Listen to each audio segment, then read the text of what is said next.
Tonight, northeast winds 30 knots and waves 5 feet, except 8 feet near the mouth of the bay. Tides 2 feet above normal, scattered evening showers. 15 feet, building to 17 to 18 feet. Tides 2 to 3 feet above normal, scattered showers and thunderstorms. Tonight and Tuesday, northeast winds 30 to 35 knots, seas 12 feet.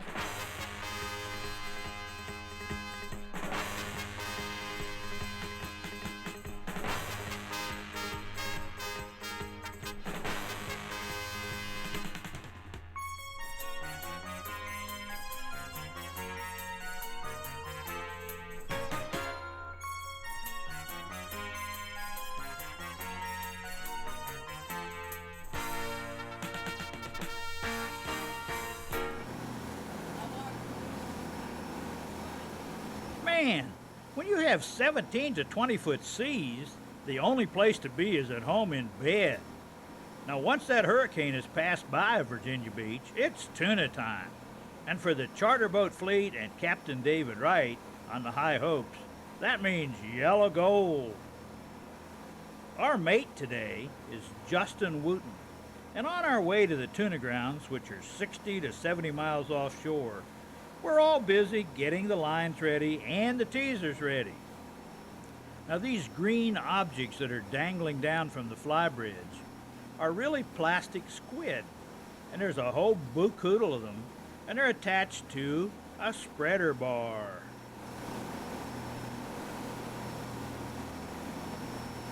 Now, as Jason puts the Shimano 2-speed reels into the rod holders on the side of the boat, he's also out there lowering the outriggers and putting this 80-pound test monofilament line in position so that when Captain David Wright spots some tuna activity, all we have to do is slow down the boat and let out the lines. Now that 2-hour run goes by real fast when we're sleeping in some air-conditioned bunks. In the meantime, Jason is at work. And we're going to repeat this over and over again during the course of the day when we have to put out new lures. And our lures are mainly real ballyhoo. Now, it's amazing how quickly we can spring to life once the sound of those powerful diesel's engine slows down and we hear that change in the pitch. Now, this is the spreader bar of green plastic squid, which really looks like a complicated mess by swinging it in the air.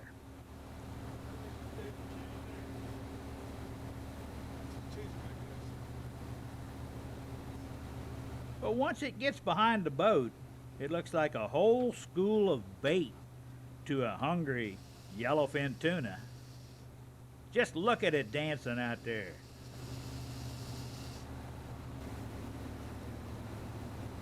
After the teaser is in the right position, only then does Jason position the individual ballyhoo baits around the teaser, which we pull straight down the middle. When you're fishing off Virginia Beach, you can expect anything, and that Navy is always out there to protect our nation. While Captain David is directing Jason to adjust the baits, Dr. John Dickerson and I finished breakfast, and we're recalling trips from the past 35 years. Now, David spotted a school, and he put the High Hopes into a turn right in front of the school. And now we're catching.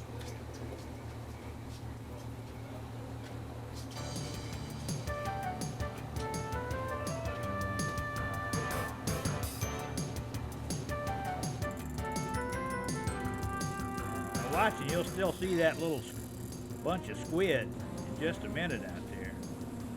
Aren't 2-speed reels really great?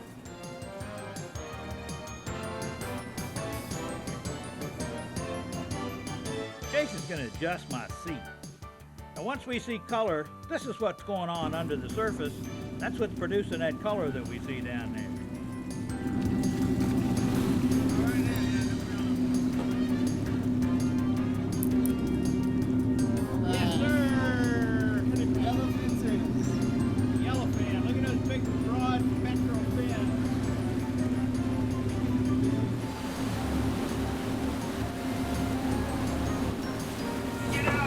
something on here. Jason's going to be spooning here for a minute. I'll get the lower.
On this other line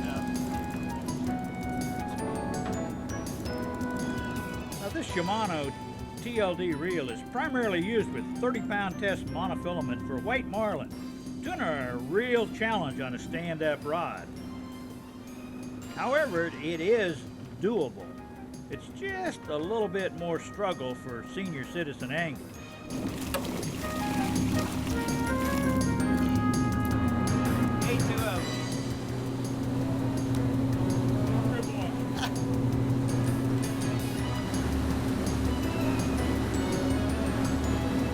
Those rubber bands on Jason's wrist are not some form of a hippie bracelet. They help to quickly replace a ballyhoo bait.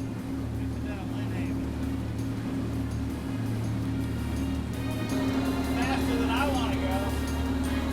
Now half the baits are pre-rigged and the other half are loose so we can quickly change baits just like Jason showed us.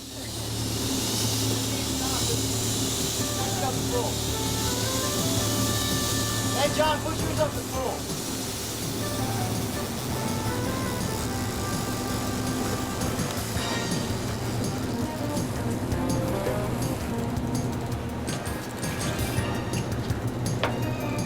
Sorry, John.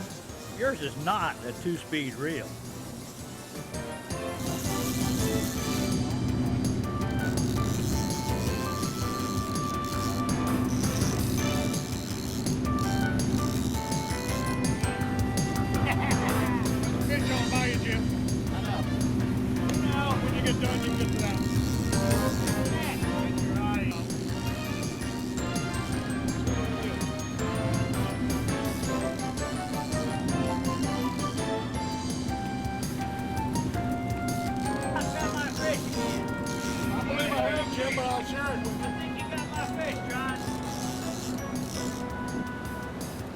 How about the one in the corner over there? That's somebody else's fish.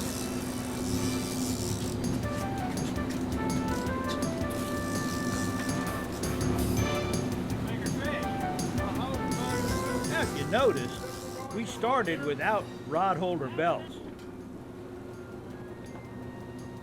But going without rod holder belts for us on heavy tuna didn't really last very long. Thanks, Jason. You guys will probably switch sides.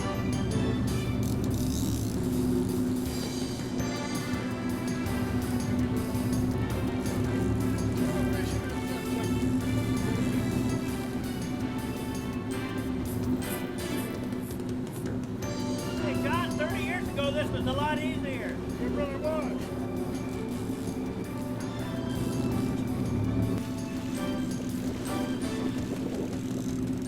Now, once we get that tuna up to the boat, Jason simply lays the gaff over its back and lifts up, just like this. Here we go! Jason watches the direction that the fish is swimming, and pretty swiftly he's going to add it to the fish box. He sees the direction it's going, a gaff in it, and the next thing, we got another fish in the box.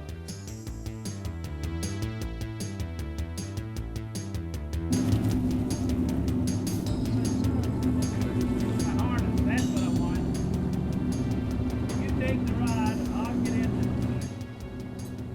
Now while David changed the teasers, Jason is using an electric reel. That's the sound that you hear in the back to retrieve a massive amount of plastic shad.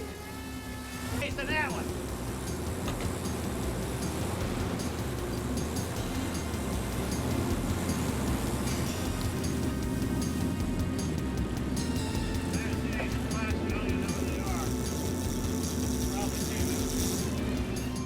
Now these are those shad that David had out there and Justin just pulled in.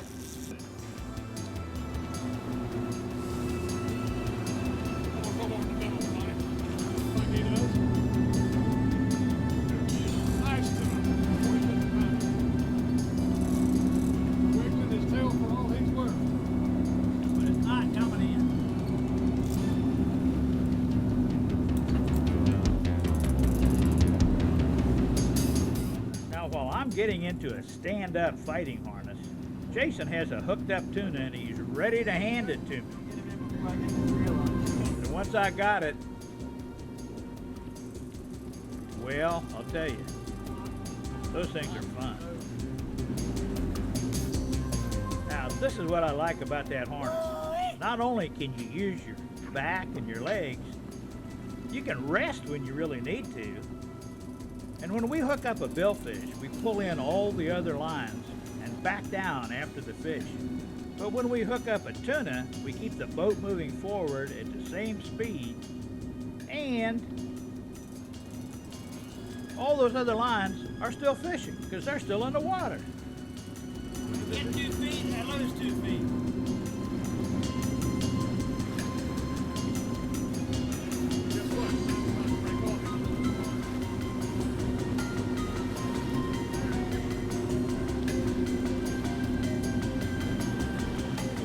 If you look, right now, our lines are crossed. And if I don't move, the lighter line that I'm using will act like a razor across that thicker diameter line that John's using.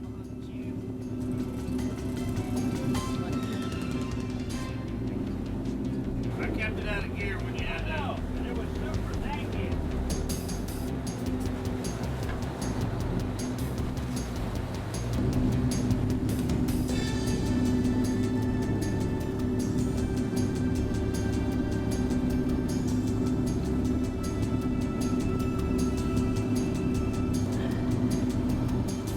Looks pretty effortless, doesn't it? That back harness really makes a difference. Now, just try that without a harness. Busted right beside me. I got a red mark right under the boat here. The school's been following me. But I can't make any headway on this boat. Hey, Whitney!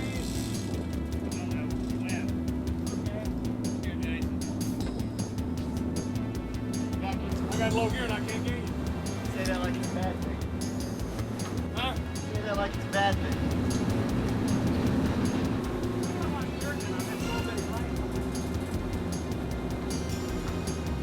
Oh, God.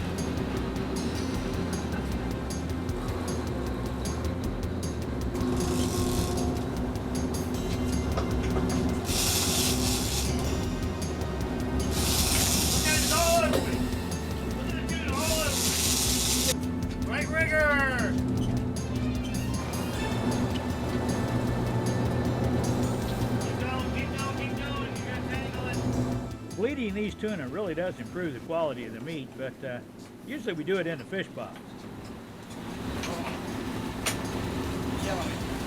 Tell John to hold that up all by himself. You're not going to hold that up all by yourself, John? That's a beautiful fish.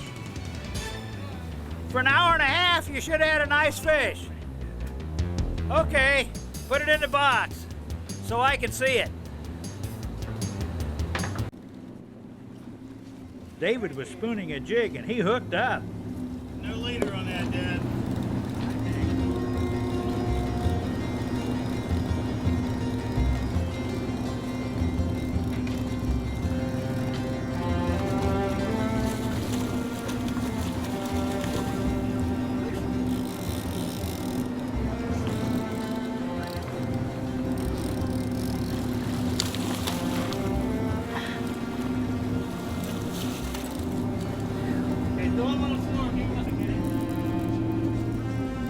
that line going out.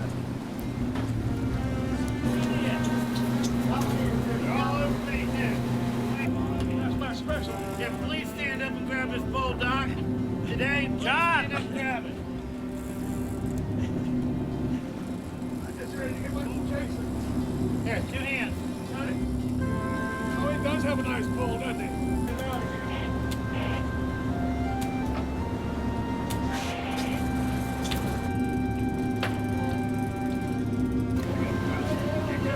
Good job. Hook him up. We take that one and John this one. You tell me. He's on me, I got him. He goes 3. In that case, gotta go under.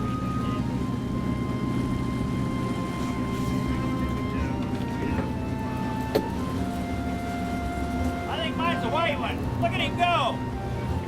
I think this is where you do it. This is yellowfin tuna fishing on the high hopes. We got 3 fish on and 2 anglers. Jimmy Cobb, where are you when we need you? They're coming all the way out of the water over there. There's blood, probably. All right, Doc, I'm gonna hand you another one. Yellowfin tuna fishing. High hopes. Fish are all around us. They're breaking everywhere.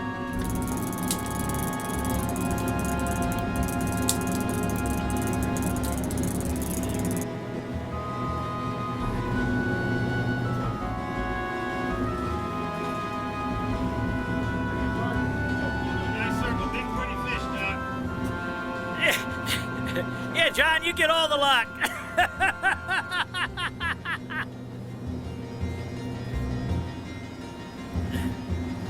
Boy, John, you get all the luck every time. That's all there is to it. All I get are those little dinks. That's not really a little dink. That's a nice tuna.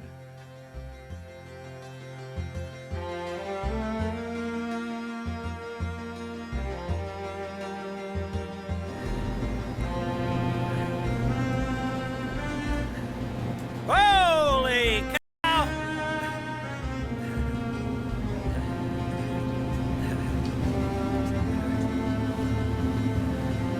That's too bad, John. You always get the babies, John. I get the real fish. That's a ballyhoo.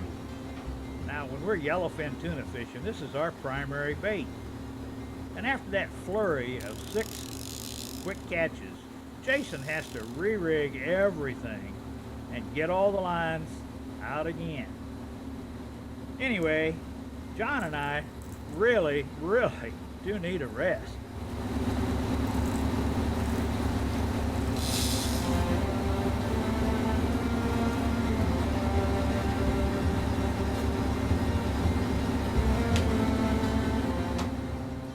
That's where those rubber bands came in so handy when he wants to just change. Yeah, get the mark, get ready, let's see what happens.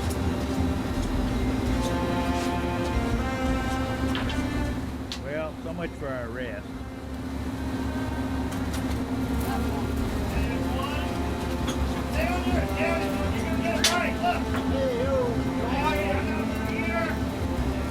Be sure to. Here you go, and this one down, hello.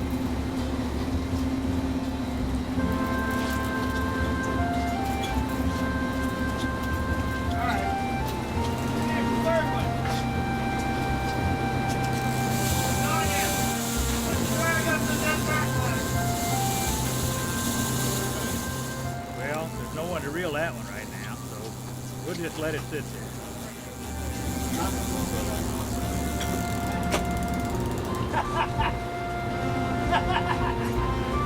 Bad about that, John. You're a designated big fish catcher today. There you go, Manila. Push the drag up. Just push the drag. There you go. Now lock it up. Well, we got 4 on. Hold that one. Now let me look at another one. Hold it up there for a minute. Don't let it go. Isn't it true that was a new glove when we started today? Dude, just burned it up. That's what happens when you're fishing on the high hopes. Well, we really did have a good catch today. There's no two ways about that. John and I are going to have a lot of tuna. So's David and Jason. But none of it's going to go to waste.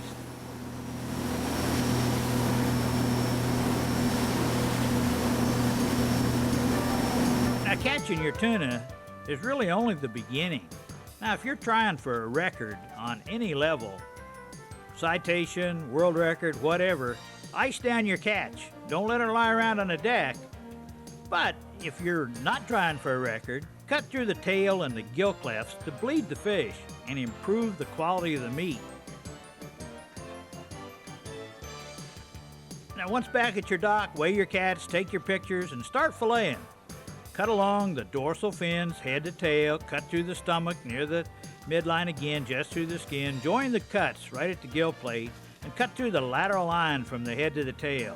And pull off the skin off 1/4 at a time so you're exposing the meat, and use your hands to separate the meat away from the bone. Okay, now sushi, always freeze that for 24 hours before eating raw tuna. Now cut it into postage stamp sized pieces and dip it into a mixture of wasabi and soy sauce. Now if you're going to grill your tuna, cut it into about 1/2 thick slices and marinate it in a plastic bag in Italian dressing. You can leave it there for up to a week. Now cook it on a charcoal grill until it's well done. Now always prepare twice as much as you think you're going to be eating, because it really won't go to waste. Frozen tuna, cut it into individual sized servings. Use a vacuum sealer to remove the air. But remember, it starts spoiling the minute you put it in the freezer, and its maximum freezer shelf life is 3 months. Now if you want to really keep your tuna, you got to can it. So you cut it into about 1/4 inch cubes and use a wide mouth pint jars. Add about a 1/2 teaspoonful of non-iodized salt and add 1 teaspoonful of cooking oil, not olive oil, and fill it to 1/2 inch from the top with water. And then cook it in a pressure cooker at 10 pounds of pressure for 1 hour, or cook it in a water bath for 3 hours, but first you tighten the lids down till they're finger firm. Just look at those big loins. Those are absolutely beautiful. Now he's going to finger dissect it from the bone, just like I said, and it looks great.